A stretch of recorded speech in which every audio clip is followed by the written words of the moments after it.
Hello, नमस्कार मंडळी. कसे आहात? मजेत ना? मी पण मस्त आहे. ठरलं तर मग आणि घरोघरी मातीच्या चुली या 2 मालिकांची आजपासून महायुती पाहायला मिळणार आहे. मी त्याप्रमाणे पोस्ट टाकली होती आणि तुम्ही त्याला भरभरून प्रतिसाद दिला. म्हणून आपण दोघं मालिकांचा एकत्रित रिव्ह्यू आज बघणार आहोत. तर काल असं झालं होतं की सारंगने ऐश्वर्याची कंबर दुखतीये म्हणून सुमित्राताईंकडे पैसे मागितले होते. तेव्हा त्यांनी सांगितलं होतं की आता सगळा व्यवहार अवंतिकाकडे आहे. सारंगने अवंतिकाकडे जेव्हा पैसे मागितले त्यावेळेला थोडे त्यांचे वाद झाले आणि त्यानंतर जानकीने असा पर्याय सुचवला की मी एक औषध सांगते, ते तुम्ही ऐश्वर्याला द्या आणि अवंतिकाला मी ते मेसेज करते की ते औषध कसं बनवायचं आहे आणि ते लावल्यानंतर ऐश्वर्याला बरं वाटेल. आता जानकी गेली आहे डॉक्टरांकडे नानांविषयी ट्रीटमेंटबद्दल बोलायला. आता डॉक्टर त्यांना सांगत असतात की नानांचं शरीर आणि त्यांची बुद्धी यांचं एकमेकांसोबत समतोल नाही आहे. त्यामुळे आता नाना जोपर्यंत मनाची तयारी करत नाहीत तोपर्यंत त्यांना उठून उभं राहणं किंवा यातून लवकर बरं होणं शक्य होणार नाही. त्यावर जानकी त्यांना असं सुचवते की समजा जर आपण नानांच्या एखाद्या जवळच्या व्यक्तीबद्दल किंवा त्यांच्या एखाद्या मनाच्या खूप जवळ असलेल्या गोष्टीबद्दल जर आपण काही घडवून आणलं तर नाना करू शकतील का, उठून उभे राहू शकतील का? तर डॉक्टर म्हणतात हा प्रयोग करून बघायला आपल्याला काहीच हरकत नाही आहे. आता जानकीच्या डोक्यात काय आहे हे आपल्याला थोड्या वेळाने कळणार आहे. ऋषिकेशला माहीत नाही आहे की जानकीच्या डोक्यात नेमकं काय आहे, पण आता जानकीला आठवतं आहे की ती हे सगळं कसं करणार आहे. तिला आठवतं आहे की त्यांचे नाना आणि पार्वती आई यांच्या लग्नाचा आज वाढदिवस होता आणि हे सकाळी नाना त्या फोटोकडे बघून जरा अस्वस्थ होते हे जानकीने ओळखलं होतं. आता तिला कळलंय की नानांच्या जवळची व्यक्ती म्हणजे पार्वती आई. आता त्यांच्याच विषयी काहीतरी दुवा घेऊन जानकी नानांना बरं करण्याचा निर्धार करते. सारंग पैसे न घेताच वरती आलाय म्हणून ऐश्वर्याचा तिळपापड होतोय. ती त्याच्यावर जाम ओरडतीये. तर सारंग सांगतोय की आता पैशांचे सगळे व्यवहार अवंतिकाकडे आहे. तर ऐश्वर्या म्हणते म्हणजे मला बरं नाहीये म्हणून पैसे दिले नाही त्यांनी. तर सारंग म्हणतो की तुमचं नाव सांगितलं म्हणून दिले नाही पैसे. तर ऐश्वर्या म्हणते म्हणजे मला मारून टाकायचं आहे का यांना. आता हे सगळं सौमित्र आणि अवंतिका बाहेरून ऐकत असतात. अवंतिका आणि सौमित्राने आता ऐश्वर्यासाठी सुंठ कडुलिंबाचा मस्त लाडू आणि कारल्याचा ज्यूस आणलाय. तिची कंबर दुखत होती ना म्हणून त्याच्यासाठी हे औषध. आता ते दोघं रूममध्ये येतात आणि तेव्हा बघतात की ऐश्वर्याचं काहीतरी तिळपापड झालेलं आहे आणि त्यांना खूप मजा येते हे सगळं बघून. ऐश्वर्या त्यांना बघून जरा नाटक करते, कमरेला हात लावते, जसं तिचं कंबर फार जास्त दुखतंय. तर ती म्हणते की आम्ही आणलंय ना तुमच्यासाठी औषध आणलंय, जानकी वहिनींनी सांगितलंय त्याप्रमाणे बनवलंय. आता ऐश्वर्या म्हणते ही जानकीने केलं असेल म्हणजे ही काय मला शांत बसू देणार नाही, याचा नक्कीच काहीतरी याच्या मागे प्लॅन असणार आहे. म्हणून ऐश्वर्या ते पितच नाही. तिला वाटतं यांनी याच्यात काहीतरी टाकलेलं असणार आहे. आणि मग ना सारंग आणि अवंतिका सगळेच तिला ना जबरदस्ती हातपाय पकडून अगदी तिच्या तोंडापर्यंत औषध टाकायला जातात, म्हणजे कारल्याचा ज्यूस टाकायला जातात. आणि पण ऐश्वर्या काही पित नाही. ती तो ग्लास जोरात हाताने झटकून देते आणि ग्लास फुटतो. आणि मग ऐश्वर्या एकदम चिडून उभी राहते. सारंग तिच्याकडे असं जरा आश्चर्यानेच बघत असतो, कारण तिचं रूप अधूनमधून सारंगला दिसतं, पण त्याचं बिचारायचं तिच्यावर आंधळं प्रेम आहे ना म्हणून त्याला कळत नाही. आता अवंतिका तिला टोमणा मारते, काय ग तुझी तर कंबर दुखत होती ना, मग कशी काय ताडकन उठून उभी राहिलीस तू? आणि ती सौमित्राला पण विचारते, बघतोयस ना सौमी तू? तेव्हा तो म्हणतो हो ना, जानकी वहिनीचं औषध न घेताच बरी झाली ही. तेव्हा अवंतिका तिला सांगते की हे बघ तुझी ही बालिश नाटकं आहेत ना ही बंद कर, नाहीतर तुझ्या कंबरदुखी सकट तुला उचलून घराच्या बाहेर फेकून देऊ. ऐश्वर्याचा असा संताप होत असतो ना, पण मग आता ते दोघं त्यांच्या रूममधून निघून जातात. आता इकडे जानकी आणि ऋषिकेश आलेत घरी आणि ते सौमित्र आणि अवंतिकाला त्यांचा प्लॅन समजावून सांगतायत. तर तो प्लॅन असा आहे, खुशफुश खुशफुश खुशफुश. नाही समजलं ना? चला मग तो डायरेक्टली वर्क होतानाच बघू आपण रात्रीला, म्हणजे त्यांच्या सिरियलमध्ये झालेल्या रात्रीला. आणि जेव्हा ते हा सगळं प्लॅन ना डिस्कस करत असतात त्यावेळेला तिथे ऐश्वर्या येते. ती झाडाच्या आडून बघत असते यांना आणि तिला असं वाटतं की हे माझी विकेट तर नाही काढणार आहे ना सगळे मिळून. जाम घाबरली ऐश्वर्या आता जानकी आणि ह्या सगळ्या टीमला.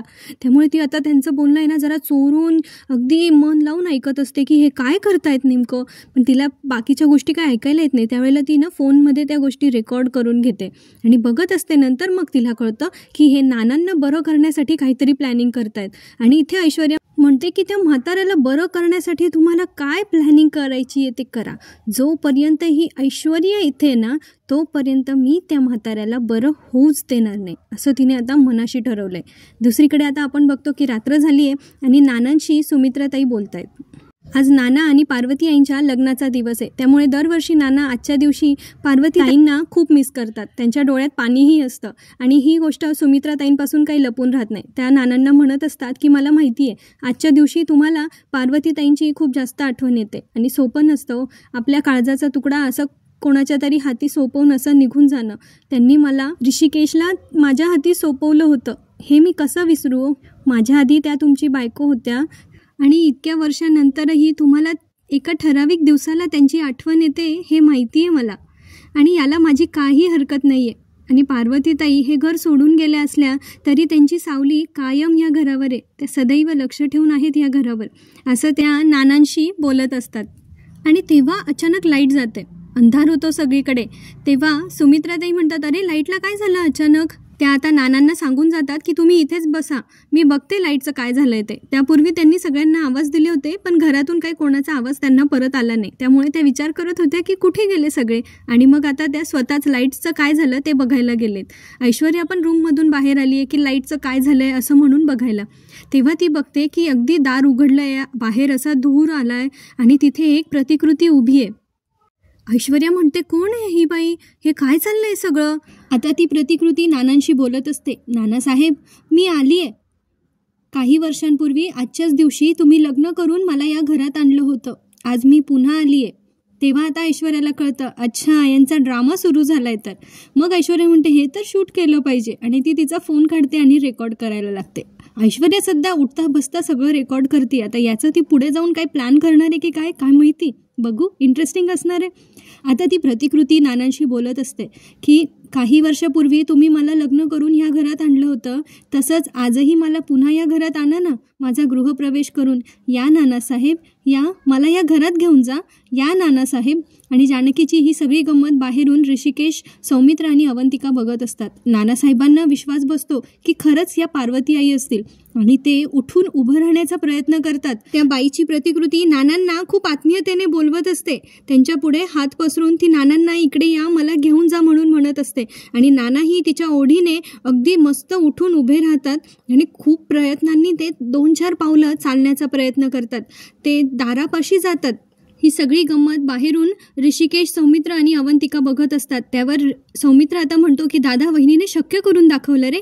ऋषिकेशही म्हणतो, ती जानकी आहे, तिने एकदा मनाशी ठरवलं की ती करूनच दाखवते. आता तेवढ्यात तिथे ना सुमित्राताई येतात आणि त्यांच्या डोळ्यासमोर त्या चमत्कार होताना बघतात की नाना चालतायत आणि दारात एक अंधारी प्रतिकृती आहे. आणि तेव्हा तेवढ्याच सुमित्राताई त्यांना आवाज देतात, अहो. आणि तेव्हा नानांचा तोल ढळतो आणि ते खाली पडतात. तेव्हा सगळे घरातले एकवटून त्यांच्याकडे जातात त्यांच्या तब्येतीबद्दल बघायला आणि सगळे धावपळ करू लागतात की आता पटकन डॉक्टरांना बोलवा. सुमित्राताईंना कळतच नाही पण जानकी सांगते की मी तुम्हाला सगळं समजवते. पण त्यानंतर आता मात्र घाबरगुंडी उडते ती ऐश्वर्याची. तिचं इतकं ततपप झालंय की तिला धाप लागली आहे, तिच्या तोंडातून शब्द फुटत नाहीये. ती आता तिथून डिरेक्टली तिच्या रूममध्ये आली आहे. सारंग आहेच रूममध्ये आणि ती आता घाबरली आहे. ती इतकी घाबरली आहे की तिला सारंगला काही सांगवतच नाहीये. ती फक्त एवढं म्हणते, नाना नाना नाना नाना, आणि त्याच्या पुढचं तिला काही बोलता येत नाहीये. सारंग म्हणतो, काय नानांना काही झालं का, काय झालं. पण तिला काही सांगावं ना. मग आता सारंगने तिला प्यायला पाणी वगैरे दिलंय. तिने 2-3 फुलपात्र भरून पाणी पिलंय. आमच्याकडे याला फुलपात्र म्हणतात, तुमच्याकडे या भांड्याला काय म्हणतात मला नक्की सांगा. आता जरा ती तोडकं मोडकं बोलू शकते आणि मग ती बोलते की नाना उठून उभे राहिलेत. त्यावर सारंग म्हणतो, काय, नाना उठून उभे राहिलेत? अहो मग पण त्यांना तर डॉक्टरांनी अजून म्हटलं होतं ना की त्यांना बरं वाटायला अजून वेळ लागेल. पण ती म्हणते की पण आता उभे राहिलेत ते. तर सारंग म्हणतो, मग यात एवढं घाबरण्यासारखं काय आहे? तर ती म्हणते की जानकीने काहीतरी केलं आणि त्याच्यामुळे ते आता उठून उभे राहिलेत. आणि मग ते पडले असते आणि त्यांचं लागलं असतं तर त्यांच्या जीवाला धोका होता आणि असा विचार करून मला भीती वाटली. आता ती सारंगला पाठवते की जा खाली जाऊन बघून या काय झालंय ते. सारंग पण खाली येतो. तेव्हा सुमित्राताई जानकीशी बोलत असतात की तू अशा वेशात काय आणि हे सगळं काय प्रकार आहे हा. तेव्हा त्या सांगतात की डॉक्टरांना येऊ द्या, मी तुम्हाला सगळं सांगते. आता डॉक्टर येतात आणि जानकीचं कौतुक करायला लागतात आणि ते म्हणतात की नाना आता लवकरच बरे होणार आहेत. तेव्हा आता जानकी सगळं काही समजून सांगते की आजच्या दिवशी त्यांना पार्वती आईंची आठवण येते आणि म्हणून मी अशा वेशात, पार्वती आईंच्या वेशात त्यांच्या समोर गेले आणि त्याच्यामुळे त्यांना आता उठून उभं राहण्याची त्यांच्यामध्ये जी होती ती जिद्द त्यांनी एकवटली आणि ते आता अशा प्रकारे उभे राहिले. तेव्हा सुमित्राताई म्हणतात, जानकी तुझं करावं तितकं कौतुक कमी आहे. आता हे सगळं डॉक्टर म्हणतायत तसं जर झालं ना तर मी तुला हवं ते देईल. त्यावर जानकी म्हणते, आई हो मला काही नको आहे, नाना बरे व्हावेत फक्त एवढंच. आता ऐश्वर्या स्वतःच्याच मनाला दिलासा देते की त्या म्हातारा बरं होणार नाही आहे, नानाला बरं वाटत नसेल, ते काही उठून उभे राहणार नाही वगैरे वगैरे. आणि तेवढाच सारंग तिथे येतो. तो एकदम खुश असतो आणि तो म्हणतो, अहो नाना आता बरे होत आहे हळूहळू. ते आज स्वतःहून उठून उभे राहिले आणि जानकी वहिनीने हे जे काही केलं होतं ना हे सगळं नानांना बरं करण्यासाठी केलं होतं. तुमचा गैरसमज झाला होता काहीतरी. आणि मग ऐश्वर्या बोलता बोलता बोलून जाते की नानांना जर बोलता आलं तर, उद्या ते उठून उभे राहिले तर, ते बरे झाले तर. मग सारंगला कळत नाही ही असं का बोलते. तो म्हणतो मग उलट चांगलंच आहे ना. तेव्हा ती म्हणते हो हो चांगलंच आहे चांगलंच आहे. आणि मग तिला आता असं थोडंसं हायसं वाटतं की बरं झालं आपण याच्यासमोर काही बोलून नाही बसलो असं, नाहीतर तिचं भांडं आजच फुटलं असतं. ऐश्वर्या इथे फार रेसलेस होते आणि आता ती म्हणते की जेव्हापासून ही जानकी या घरात आली ना तिने माझं जगणं मुश्किल करून टाकलं. हिचं काहीतरी बंदोबस्त करावाच लागेल. आता ती पेटून उठली आहे, काहीतरी ती डाव खेळल्याशिवाय राहणार नाही आहे. आता ती रात्र तर संपली आहे, दुसऱ्या दिवशी सकाळ झाली आहे आणि जानकी छानपैकी किचनमध्ये नानांसाठी सूप बनवते. तेवढ्यात तिथे सुमित्राताई येतात आणि म्हणतात की तू काय करतेस. तर आता जानकी सांगत असते की मी नानांसाठी सूप करते आणि एवढं घेतलं त्यांनी की मग मी त्यांना थोडंसं वॉकसाठी आपल्या गार्डनमध्ये घेऊन जाईल. मग थोडे पाय मोकळे झाले की त्यांना बरं वाटेल आणि हळूहळू त्यांना चालण्याची सवय पण होईल. तर सुमित्राताई म्हणतात, अगं आम्ही त्यांच्यासाठी वेगवेगळी औषधं शोधत होतो त्यांना बरं वाटावं म्हणून, पण त्यांचं औषध घरातच आहे हे आम्हाला माहितीच नव्हतं. तेव्हा जानकी पण भारावून जाते. आता इकडे ऋषिकेशला कुठेतरी जायचं असतं म्हणून तो घाईत असतो. जानकी सांगते की मी फोडणीची तयारी केली आहे, तुम्ही नाश्ता करून जा. पण ऋषिकेश काय ऐकत नाही. तो म्हणतो नाही मला घाई आहे, मला निघायचं आहे. तो निघत असतो. तेवढ्यात जानकीच्या फोनवर कुणाचा तरी फोन आलेला त्याला दिसतो आणि तो म्हणतो, अगं जानकी फोन वाजतोय तुझा. तर जानकी येते आणि तो फोन रिसीव्ह करते. तिला कळतं की सायलीचा फोन आहे. म्हणजे आता आपली ठरलं तर मगची स्टोरी सुरू होणार आहे. आता सायलीने जानकीला फोन केला आणि सांगितलं की मी तुला एक पत्ता पाठवते, तू येऊ शकतेस का त्या पत्त्यावर. जानकी म्हणते, अगं हो पण काय झालंय ते सांगशील का. तर सायली म्हणते, तू फक्त आता घरातून निघ, थोडं अर्जंट आहे आणि मधुभाऊन विषयी आहे, तू फक्त ये, आपण मग आल्यावर बोलते मी तुझ्याशी. आणि आता त्या दोघींचं असं बोलणं होतं आणि जानकी आता ऋषिकेशला सांगते की सायलीचा फोन होता, तिला अर्जंट मला भेटायचं आहे, मला निघावं लागेल. तर ऋषिकेश पण म्हणतो मी पण येतो तुझ्यासोबत. आता ते दोघं निघतात आणि जाता जाता जानकी सुमित्राताईंना सांगून जाते की मला एक इमर्जन्सी आहे, एक महत्त्वाचं काम आहे, मी आल्यावर तुम्हाला सगळं सांगते, पण आता मला निघावं लागेल. आता ऐश्वर्याला असं वाटतं हे काय करताय, परत माझा गेम तर नाही करत आहे, माझ्यासाठी तर काही प्लॅनिंग नाही करत आहे, किंवा मग त्या म्हाताऱ्याला बरं करण्यासाठी तर यांचं प्लॅनिंग नाही सुरू आहे ना. आणि आता ऐश्वर्याला खूप जास्त अस्वस्थ वाटायला लागलंय म्हणून तिने त्याच्या डॅडांना फोन केलाय. आणि मग ऐश्वर्या त्यांना घडला सगळा प्रकार सांगते की कशा पद्धतीने नाना उठून उभे राहिले आणि जानकी त्यासाठी काय प्रयत्न करते हे सगळं आता ऐश्वर्या तिच्या डॅडांना सांगत असते. तिच्या डॅडांना पण हे ऐकून शॉक बसतो आणि ते म्हणतात, काय तो नाण्या उठून उभा राहिला आणि तो चालायला लागला. आता ते म्हणतात की आता आपण नाही काही करायचं, आता मी माझ्या मित्राला सांगणार आहे हे सगळं करायला. मग ऐश्वर्या त्यांच्यावर चिडते की तुम्ही स्वतः का नाही करत आहे, तुम्ही कशाला तुमच्या कुठल्या मित्राला सांगतायत. तेव्हा डॅडा तिला सांगत असतात, हे बघ आता आपण शांत राहिलं पाहिजे, कारण आपण जर काही केलं ना तर त्या जानकीला आपल्यावर संशय येईल आणि सगळं होत्याचं नव्हतं होऊन जाईल. त्यापेक्षा आहे ना मी माझ्या मित्राला सांगतो, तो हे काम अगदी चोख करेल. आता त्यांचा हा मित्र म्हणजे महिपत असेल का, बघू पुढे बघितल्यावर कळेलच आपल्याला. दुसरीकडे सायली, अर्जुन आणि मधुभाऊ हे सांगितलेल्या ठिकाणी पोहोचलेत. ते येऊन उभे आहेत, पण ते आता जानकी आणि ऋषिकेशची वाट बघतायत. ते अजून बहुतेक तिथे पोहोचलेले नाहीयेत. आणि मधुभाऊ हे डायबिटिक आहे, बहुतेक त्यांना आता वॉशरूमसाठी जायचं आहे म्हणून ते आता अस्वस्थ होत आहेत. ते म्हणतात कधी येतील हे लोक, किती वेळ झाला. ते तर सायली अर्जुन सांगता येतील मधुभाऊ, येतील, निघालेत ते, ऑन द वेच आहेत. मधुभाऊ म्हणतात किती वेळ झाले तेच ऐकतोय मी. तर अर्जुनला असं वाटतं की बराच वेळ झाला आपण काही खाल्लं नाहीये. तर मधुभाऊंसाठी आणि सगळ्यांसाठीच अर्जुन काहीतरी खाण्यासाठी घ्यायला म्हणून गाडीतून बाहेर पडतो आणि तो मधुभाऊंना सांगून जातो की तुम्ही इथे थांबा. आता मधुभाऊ पण सायलीला सांगत असतात की समजून घे ना, मला डायबिटीज आहे, मला जाऊ दे, बाथरूमला जायचं आहे मला. आता सायली त्यांना नाही म्हणत असते, पण मधुभाऊ काय ऐकत नाही आणि ते गाडीतून उतरून जातात. तर सायलीचा सीट बेल्ट इथे लॉक झाला आणि तो काही लवकर उघडत नाहीये. त्यामुळे जोपर्यंत सायलीचं त्यांच्यावर लक्ष जातं तोपर्यंत मधुभाऊ बऱ्यापैकी लांब निघून गेलेले असतात. नंतर सायलीला समोरून एक ट्रक येताना दिसतो आणि तो मधुभाऊंच्या दिशेने जातोय हे सायलीच्या लक्षात येतं आणि ती जीवाच्या आकांताने तो सीट बेल्ट काढण्याचा प्रयत्न करत असते. तो सुरुवातीला उघडतच नाही आणि तोपर्यंत हळूहळू ट्रक मधुभाऊंच्या दिशेने पुढे सरकत असतो आणि मधुभाऊंना याचं भानही नसतं. मधुभाऊ वॉशरूमला जाण्यासाठी म्हणून बऱ्याच पुढे निघून जातात आणि नंतर सायलीचा सीट बेल्ट काढण्यात ती यशस्वी होते आणि ती त्यांच्याकडे जोरात धाव घेऊन आवाज देते, मधुभाऊ.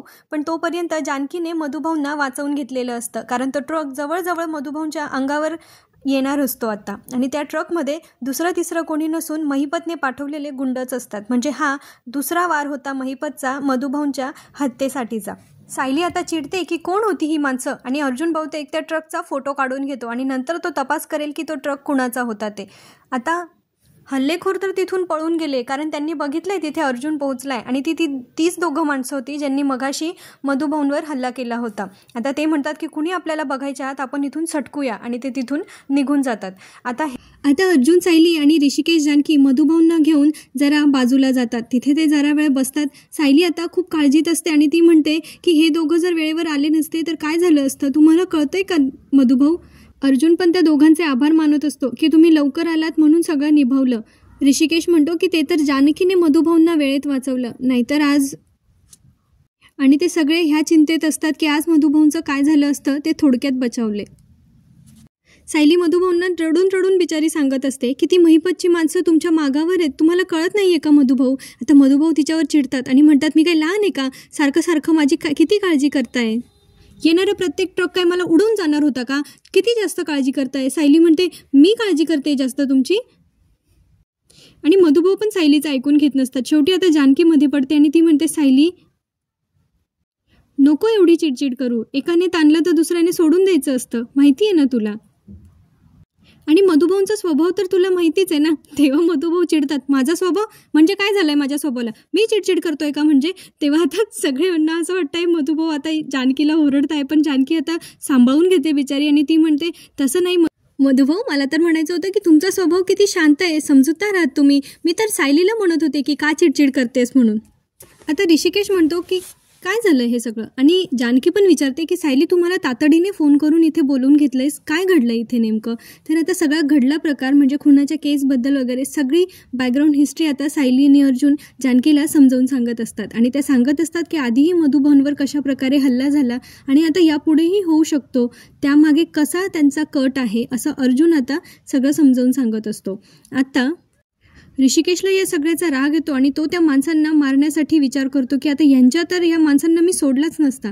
तर अर्जुन म्हणतो मला माहिती आहे ते तुला तुझ्या वडिलांसारखे. सायली म्हणते ते फक्त ऋषिकेश दादांचेच नाही तर जानकीचे पण वडिलांसारखे. तर जानकी म्हणते वडिलांसारखे नाही, वडीलच आहेत ते माझे. आपल्याला आश्रमात किती मायेने किती प्रेमाने वाढवलंय ना ग सायली मधुभाऊंनी. म्हणजे आता त्यांनी असं दाखवलंय की जानकी आणि सायली एकाच आश्रमात वाढलेत. जानकी मधुभाऊंना समजावून सांगत असते की आता तुमची सेफ्टी सगळ्यात जास्त महत्त्वाची आहे आणि लेकींनी जर काळजी घेतली तर वडिलांनी त्यांना त्यांची सेवा करू द्यावी. चला ना मधुभाऊ, काही दिवसांचाच प्रश्न आहे. आता मधुभाऊ तिकडे जाण्यासाठी राजी होतात. ते निघत असताना सायली त्यांना भेटून खूप रडत असते. अगदी बाप लेकीचं नातं इतकं छान दाखवलं आहे ना की आपल्याही डोळ्यात आपसूक पाणी येतं. सायली खूप जास्त भावूक होते, पण अर्जुन तिला धीर देत असतो. आणि दुसरीकडे ही नतद्रष्ट प्रिया ही त्या महिपतच्या घरी जाऊन बसली आहे नागराजसोबत.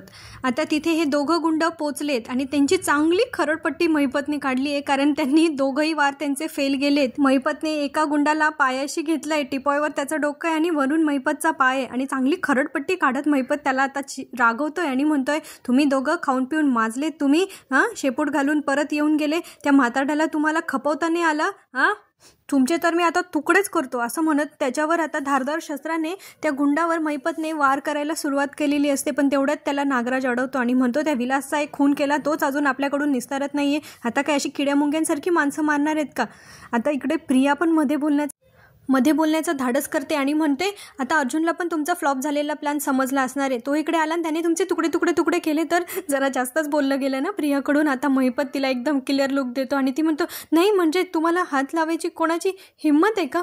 पुढे प्रिया विनवण्या करून सॉरी बोलत असते. तिच्याकडून एवढं मोठं बोललं गेलं आहे वाक्य. तर आता तो एक गुंड म्हणत असतो की साहेब अहो आम्ही त्या म्हाताऱ्याला कधी पण मारू, पण तो अर्जुन सुभेदार मध्ये आला. तर त्याचा अर्जुन सुभेदारचं नाव ऐकून पुन्हा महिपतला जाम राग येतो आणि तो परत दुसऱ्या एका गुंडाला खाडकन एक लावून देतो. एक गुंड म्हणतो की आमच्याकडे त्या म्हाताऱ्याने सही केलेलं पत्र आहे, आम्ही त्याला कधी पण मारू शकतो. तर महिपत म्हणतो कुठे येते, पण आता ते पत्र ना एका चेअरच्या खाली त्यांच्याच इथे पडून गेलंय, पण ते आता कोणाच्याही लक्षात नाही आलंय. आता ते कधी मिळतं महिपतला काय माहिती. महिपतने आता त्या गुंडांना सक्त ताकीद केली आहे की आत्ताच्या आत्ता जायचं आणि त्या थेरड्याचा गेम करायचा, नाही तर मग मी तुमचा कोथळा बाहेर काढेल. आता प्रियाला इथे लक्षात आलंय की आता यांच्या भरोशावर राहिली तर अर्जुन सुभेदार आता याला पण कदाचित एखाद्या वेळेला जेलमध्ये टाकेल, तर माझे आता प्रॉब्लेम्स होतील. म्हणून तिला आता लवकरात लवकर सुभेदार हे आडनाव लावायचं आहे आणि आता तिने कोणाला तरी फोन केला आहे बहुतेक. आता तिचं पुढचं प्लॅनिंग काय आहे ते आपल्याला पुढे बघायला मिळेल. अर्जुन आणि सायली आता मधुभाऊंना जानकीच्या हाती सोपवून आता ते परत निघालेत त्यांच्या घराकडे जायला. त्यावेळेला ते आता बराच वेळ एकाच वेळी बोलतात की ह्या केसचा आपण दुसऱ्या पद्धतीने विचार करायला हवा का. आणि मग त्यांच्या लक्षात येतं की आपण इतके दिवस साक्षीने हाकून नाही केला आहे हे आपण पटवून देण्यामागे लागलो होतो, पण आपण आता हा विचार केला पाहिजे की त्या विलासचं आणि महिपतचं काय कनेक्शन आहे. तो तिथे फक्त प्रॉपर्टीचे पेपर्स घ्यायला आला होता का, ह्या सगळ्या गोष्टींचा आपण विचार करायला पाहिजे आता. तेव्हा साक्षी पण जरा विचार करते आणि मग ती म्हणते की ह्या माणसाचं क्रिमिनल रेकॉर्ड तर आधी असेलच ना, ते आपल्याला पोलिसांकडे कळेल, कधीतरी त्याला जामीन पण मिळाला असेल आणि जामीन करणारा व्यक्ती याने भरपूर रक्कम भरून त्याचा जामीन केला असेल, मग ती व्यक्ती कोण असेल हा विचार आपण करायला पाहिजे. अर्जुन म्हणतो, वा मिसेस सायली, वकिलाची बायको शोभता तुम्ही. आता अर्जुन पण थोडा विचार करतो आणि म्हणतो की तो विलास आहे ना, तो फक्त पेपर्स घ्यायला तिथे आला नसेल, कारण फक्त पेपर्स मिळवून काही ती जमीन महिपतला मिळणार नव्हती. मग अर्जुनची ट्यूब पेटते की कदाचित महिपतचा तेव्हा पण तोच प्लॅन असेल की जसं त्यांनी आता आत्महत्या केलेल्या त्या पत्रावर सही घेतली आहे त्याच पद्धतीने तो त्याच्यावर मधुभाऊंना दमदाटी करून त्या पेपर्सवर सही घेऊन नंतर मधुभाऊंचं आणि मग सायलीकडून ऐकवलं जात नाही. ती म्हणते नको पुढे नका सांगू, आता नाही मला ऐकवत येते. आणि मग ते आता ह्या निष्कर्षावर पोहोचतात की विलासला कधी बेल मिळाली होती का आणि ती कोणी घडवून आणली होती, ह्या सगळ्या गोष्टींचा आपण शोध घेतला पाहिजे. ते आता रस्त्याने जातच असतात. दुसरीकडे आपल्याला प्रियाचा सीन बघायला मिळतो. तर तिने आता 2 गुंड मुलांना तिथे बोलवलं आहे आणि ती स्वतःलाच छेडण्याचा प्लॅन आता तिथे बनवते. आता तिने अश्विनचा फोटो त्या गुंडांना दाखवला आणि म्हटला की हा माणूस इथे आला ना की तुम्ही मला छेडायला सुरुवात करायची. आता अश्विनला येताना पाहून प्रिया त्याचा प्लॅन सुरू करते आणि मग ते मुलं तिला छेडायला लागतात की ए चल ना, मी करतो ना तुमचे शादी, आम्ही करतो ना तुझ्यासोबत शादी, हिला त्या मुलाने सोडून दिलं, असं ते त्यांचं प्लॅनिंग चालू असतं. आणि अश्विन म्हणतो, तुला कसं काय माहिती रे हिच्यासोबत काय झालंय ते. प्रियाला प्रश्न पडतो आता याला याच्यावर काय उत्तर द्यायचं ते. मग ती म्हणते की अरे म्हणजे खूप दिवस झाले हे लोक माझ्या मागावर होते, माझा पिछा करत होते आणि यांना सगळं माहिती आहे, आता मी काय करू. आता अश्विन त्या मुलांना जरा 2 कानाखाली ठेवतो आणि त्यांना म्हणतो थांब मी आता पोलिसांना फोन लावतो आणि मग त्यांच्याशी खरडपट्टी तो काढणार असतो. पण प्रिया आता त्या मुलांना सांगता की पळून जा, ती इशारा करत असते आणि ते मुलं पळून जातात. आता अश्विन इथे प्रियाला जरा समजवत असतो की भानावर ये, पण प्रिया ऐकतच नाही. ती म्हणते नाही मला मरून जायचंय, मला नाही जगायचंय, मला आत्महत्या करायची. असे सगळी नाटकं प्रियाची इथे चालू असतात. सायली अर्जुन अजूनही रस्त्यात आहे आणि ते केसबद्दलची चर्चा त्यांची. दुसरीकडे प्रियाची रडून ओव्हर ॲक्टिंग तर अजून चालूच आहे. ती म्हणते हे लोक असे वागतायत, सगळे माझ्याशी असं वागतायत, कोण माझी साथ देणार आहे, सांग ना कोण देणार आहे माझी साथ, मला नाही जगायचंय, मला मरून जायचंय. असं सगळं ती अश्विनसोबत बोलत असताना अर्जुनची गाडी तिकडून पास होते आणि त्याला असं वाटतं की तो अश्विन होता आणि कुठल्या तरी मुलीसोबत होता. पण तेवढ्यात अश्विन आणि प्रिया तिथून निघून गेलेले असतात. आणि त्याआधी ती आता जेव्हा प्रिया बोलत होती ना की माझी साथ कोण देणार आहे, तेव्हा तिला अश्विन बोलून बसलाय की मी आहे ना, मी करेन तुझ्याशी लग्न. आता काय माहिती पुढच्या एपिसोडमध्ये याबद्दल काय दाखवतायत ते. अर्जुन आता बघायला आला होता अश्विनला, पण तोपर्यंत ते निघून गेले म्हणून अर्जुनला ते काही दिसले नाही. तर ते परत जाऊन गाडीत बसले. आता इकडे आपल्याला दुसरीकडे एक मज्जा बघायला मिळणार आहे. ते म्हणजे आता साक्षीला झालेली आहे जेल आणि ती आहे ना अशा एकदम गुन्हेगारी प्रवृत्तीच्या बायकांमध्ये जाऊन बसली आहे. आता त्या सगळ्या बायका तिला चिडवत असता, अगं कोण ही, कुणाचं तरी मर्डर करून आली आहे वाटतं, पण ही आपल्यातली नाही दिसत. तेव्हा एक बाई म्हणते, अगं या मुली असतात ना या महागड्यातले कपडे घालतात, लिपस्टिकही लावतात, पण आतून या आपल्यासारखेच असतात. तेव्हा साक्षी चिडते आणि म्हणते, गप्प बसा, मी तुमच्यासारखी गुन्हेगार नाही आहे, मग तुम्हाला माहीत नाही आहे मी कोण येते. तेव्हा त्या बायका म्हणतात, असं मग इकडे काय पाप पुण्याचा हिशोब करायला आली आहेस काय तू. त्या आता तिच्यावर हसत असतात. तेव्हा साक्षी चिडून उठते आणि म्हणते, तुम्हाला माहीत नाही आहे मी कोण येते, ही 3 महिन्याची शिक्षासुद्धा मी भोगणार नाही आहे, तुम्ही माझ्या नादी लागू नका. तुम्हाला माहिती नाही आहे माझे अण्णा कोण येते, ते ना मोठे बिल्डर आहेत आणि ते मला इथे जास्त दिवस राहू देणार नाही आहे, ते मला इथून लवकर सोडवतील. तेव्हा एक बाई तर तिचा गाल पकडते असा चांगला खेचून खसकान आणि मग म्हणते, हे पप्पाची परी, तुझा माज ना इथे नाही दाखवायचा, बाहेर दाखवायचा. आम्हाला पण काही खुजली नाही आहे इथे राहण्याची, आमची पण मजबुरी आहे, समजलं ना. तेव्हा साक्षी तरी पण त्यांना दम देत असते. तर त्यातली ना ती म्हणते, साक्षी म्हणते त्यांना, तुम्ही जा तिकडे, तिकडे व्हा तुम्ही. तेव्हा एक जण त्याच्यातला साक्षीचा हात जोरात पकडतो आणि मागे जळून असा वळून पिरगळून टाकतो आणि साक्षीला चांगलं सुनवत असतात. तुझा माज आहे ना, इथे नाही दाखवायचा, तो बाहेर दाखवायचा. ती दुसरी असते, पप्पाची परी, तुझा ही इंग्लिश आहे ना, तिला गुंडाळून त्याची घडी घालायची आणि दे तुझ्या पप्पाकडे पाठवून. आता साक्षी इथे रडत असते, कर्माची फळं भोगते साक्षी. तिला असा त्रास दिला पाहिजे ना या सगळ्या बायकांनी. दुसरीकडे आता आपल्याला बघायला मिळतं की अर्जुन आता केसबद्दलची प्लॅनिंग करतोय आणि सायली आणि अर्जुन आता पुन्हा त्याच विषयावर बोलतायत की त्यांची बेल कोणी करून दिली होती याबद्दल आता आपण चौकशी करायला पाहिजे. तर अर्जुन आता चैतन्याला फोन करतो आणि सांगतो की विलासला बेल कोणी मिळवून दिली होती त्या व्यक्तीचं नाव मला आत्ताच्या आत्ता हवं आहे. तर मग चैतन्य म्हणतो आत्ता. अर्जुन म्हणतो हो, वेळ कमी आपल्याकडे. आणि मग चैतन्य इन्स्पेक्टर सावंत यांना फोन करतो आणि नंतर त्यांच्याकडून सगळ्या डिटेल्स आता तो मागवून घेणार आहे. आता सायलीने इथे फोन केला आहे मधुभाऊंना. ते पोहोचले जानकीच्या घरी आणि जानकी त्यांची छान काळजी घेते असं मधुभाऊ सांगत असतात आणि सायली पण त्यांच्याशी बोलून जरा आता बरं वाटतं. आणि इथे आता आजचा भाग संपतो. आता पुढच्या भागात आपल्याला बघायला मिळणार आहे की नाना वॉकसाठी गेलेले होते पण ते अजून घरी परत आलेले नाही आहे आणि पोलिसांना एका माणसाची डेड बॉडी सापडली आहे ज्याच्याजवळ नानांची शॉल होती. आता हे ऐकून सुमित्राताईंना धक्का बसलाय. पण आता पुढे त्याचं काय होणार आहे हे बघणं मनोरंजक ठरणार आहे. आणि त्याचप्रमाणे सायली अर्जुनच्याही याच्यात आपल्याला बघायला मिळतं आहे की अर्जुन आणि सायलीला महिपत भेटले आणि आता अर्जुनने त्याला महिपतला ओपन चॅलेंज केलं आहे की विलासचा खून साक्षीने केला याचा एक पुरावा मिळू दे मला, मग तुझ्या मुलीचा फोटो तू नाही भिंतीवर टांगलेला बघशील तर बघ. आणि आता पोलिसांकडे अर्जुन गेला आहे आणि तो आता पूर्णपणे चौकशी करून घेतो आहे की विलासची बेल म्हणजे त्याला जामीन कोणी मिळवून दिला आहे ते. आणि पोलीस त्यांना सांगत असतात की तो एक बिल्डर होता. आता तो बिल्डर म्हणजे महिपत असेल का हे बघणं आपल्याला मनोरंजक ठरणार आहे. तेव्हा भेटूया पुढच्या भागात. माझ्या आवाजातला आजचा रिव्ह्यू आवडला असेल तर चॅनलला लाईक, शेअर, सबस्क्राईब करायला विसरू नका. आपली आणि आपल्या प्रियजनांची काळजी घ्या. हसत राहा, खुश राहा. पुन्हा भेटूया. धन्यवाद.